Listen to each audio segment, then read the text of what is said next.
10వ తరగతి విద్యార్థులకు అలర్ట్. ఆ పరీక్షల్లో కీలక మార్పులు. 10వ తరగతి వార్షిక పరీక్షల్లో విద్యాశాఖ కీలక మార్పు తీసుకురానుంది. ఈసారి జరిగే పబ్లిక్ పరీక్షల్లో ఓఎంఆర్ పత్రంలో వివరాలను నింపడం నుంచి తదితర అంశాలను కొత్తగా చేర్చనున్నారు.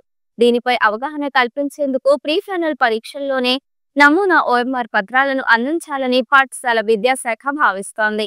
ఈ మేరకు రాష్ట్రంలో మార్చి 6 నుంచి జరగనున్న ప్రీ ఫైనల్ పరీక్షల్లో 10th విద్యార్థులందరికీ ఓఎంఆర్ పత్రాలను అందజేస్తారు. తెలంగాణ రాష్ట్రంలో 2024 నుండి 25 విద్యా సంవత్సరానికి సంబంధించి 10వ తరగతి వార్షిక పరీక్షల్లో కీలక మార్పు తీసుకురానున్నారు. అదేంటంటే పబ్లిక్ పరీక్షల్లో ఓఎంఆర్ పత్రంలో వివరాలను నింపడం నుంచి తదితర అంశాలను కొత్తగా చేర్చనున్నారు.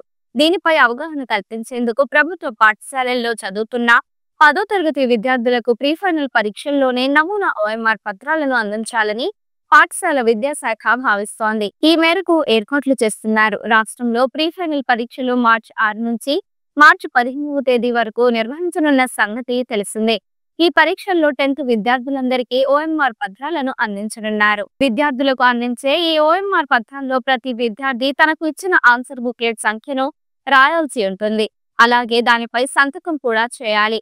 విద్యార్థికి సంబంధించిన ఇతర వివరాలు కూడా అందులో ముందుగానే ముద్రించి ఉంటాయి. వాటిని విద్యార్థులు సరిచూసుకోవాలి.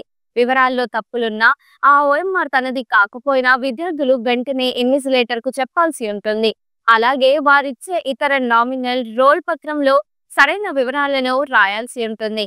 ఇక ఈ పరీక్షలు ముగిసిన తర్వాత మార్చి 21 నుంచి ఏప్రిల్ 4 వరకు 10వ తరగతి పబ్లిక్ పరీక్షలు జరగనున్నాయి.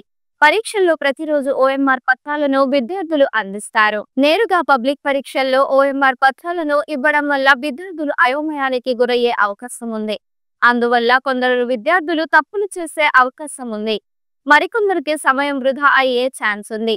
దీన్ని నివారించేందుకు ప్రీ ఫైనల్ పరీక్షల్లో నమూనా ఓఎంఆర్ పత్రాలను ఇవ్వాలని పాఠశాల విద్యాశాఖ భావిస్తోంది. దీనివల్ల విద్యార్థులకు కొంత సాధన అవుతుందని బుక్లెట్ తొలుత జారీ చేసి అది సరిపోకపోతే అదనపు షీట్లను ఇచ్చేవారు. దీంతో అదనపు షీట్ల సంఖ్యను కూడా ఓఎంఆర్ పత్రంపై రాసేవారు. అయితే ఈసారి మాత్రం ఇంటర్మీడియట్ తరహాలో 24 పేజీల బుక్లెట్ ను 10వ తరగతి విద్యార్థులకు కూడా ఇస్తున్నారు. దీనివల్ల బుక్లెట్ పై అదనపు పత్రాల సంఖ్య రాయవలసిన అవసరం ఉండదు. ఇలాంటి మార్పులన్నింటి దృష్ట్యా ప్రీ ఫైనల్ పరీక్షల్లో నమూనా ఓఎంఆర్ పత్రాలను అందించాలని విద్యాశాఖ భావిస్తోంది. ఈ వీడియో మీకు నచ్చినట్లయితే లైక్ చేయండి. మరికొన్ని లేటెస్ట్ అప్డేట్స్ కోసం వెంటనే మన ఛానల్ ను సబ్స్క్రైబ్ చేయండి. ఈ వీడియోపై మీ అభిప్రాయాన్ని కామెంట్ రూపంలో తెలియజేయండి.